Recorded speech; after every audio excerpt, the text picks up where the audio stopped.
Jumping into the theme, I would say that I can see two major approaches to the DCA strategy, which are first more like investment approach, where you understand that crypto is a future, you strongly believe in it, and you want to get a portfolio of different coins, and you don't care about the timing of the market, you just believe that the market will go up.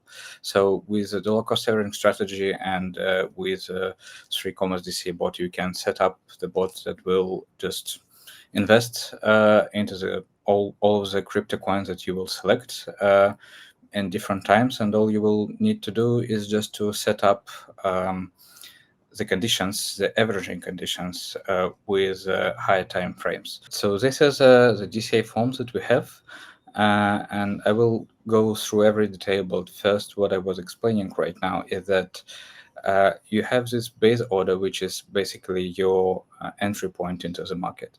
And then what I was explaining is that if you believe that you just want to have a portfolio of crypto, you have averaging orders, and you can set up conditions here, like this, for example, moving average, which I personally use a lot. And this will allow you just to enter into the market. If we're speaking about investing daily, for example, and I have these conditions, but you go with yours.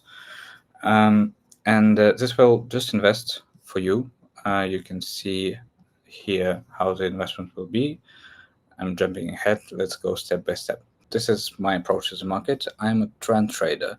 So, what I want to see on the market, I want to find a trend and expect it to move forward.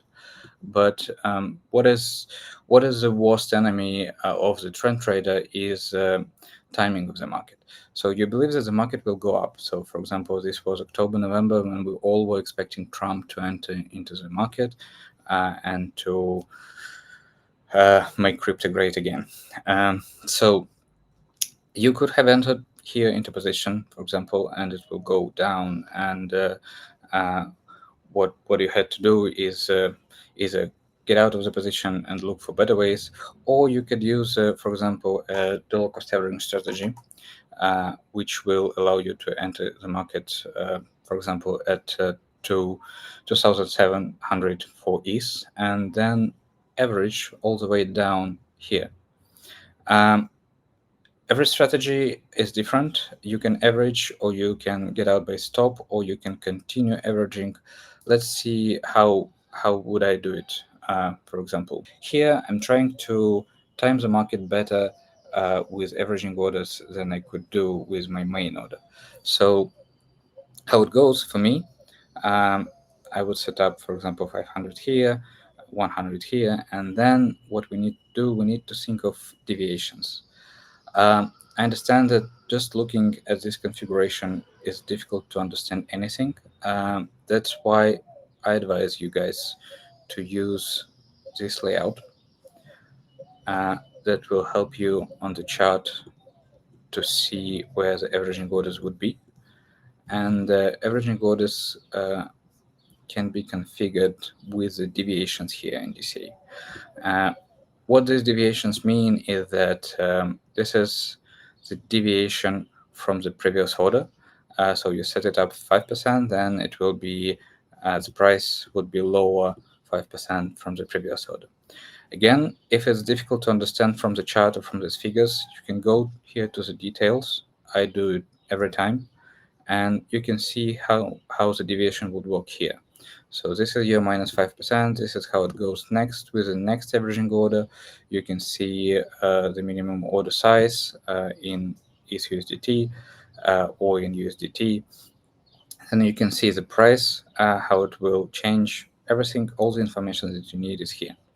And it changes while you are changing the form. One of the most powerful features is conditions which you use to enter into the market. Um, I strongly believe, with all my experience in trading, that the simpler the condition, the better the trading. Therefore, what I use often a lot, or I would say always, is a simple moving averages, which basically these conditions, but not on daily time frame. I use it more frequently on 15 minute. Um, right. So this condition will allow me to average if the condition is met. So if there would be an MA cross on the 15 minutes, I will enter the market with a long position. Um, After we enter the market, of course, we need to think of the exiting. And I know that we had a lot of questions. How do you configure take profit and stop loss? And this should be done by the volatility of the coin. And basically, I would say that for each coin, you need to configure this. You need to check the volatility. You need to check the average true range, which shows you the volatility for the day, for example. And based on this, set up your take profit and stop loss. Anytime you set up your take profit and stop loss, just check um, how it is, the ratio of it, and check the details again here. And what I do every single time, I go to backtest to check if I was right or wrong with my take profits. If what would be if I make it lower or higher? How would it affect the overall results? So moving forward, I think I didn't cover one more important thing here in take profit. Is that you can have up to 4 different targets for take profit. Um, Backtest it, see how it goes for you, because I know that some traders are more conservative, and with multiple take profit targets, you can move your stop loss to break even, which will effectively put your losses into zero if you set up everything correctly. Um, Play with it and backtest and check what works best for you. Next, I would speak about advanced section. If you're expecting the market to be um, less volatile, for example, or less liquid today, you can set up a minimum daily volume. And this is basically very good for those who are trading multiple pairs and don't want to open the trades on the particular pair if the volume is not enough for the day, or if the price is not high for the day, or if the maximum price just got out over what they were expecting.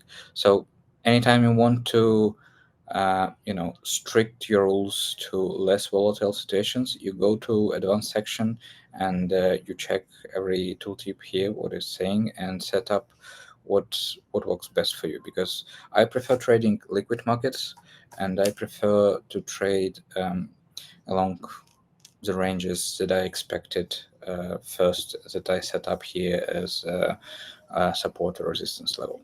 Yeah, thank you to everybody who watched us. We're waiting for you in our community. Please join it and make sure you connect there with us. Thank you so much, guys. Let's wrap it up. I wish you a nice rest of the day. Bye bye.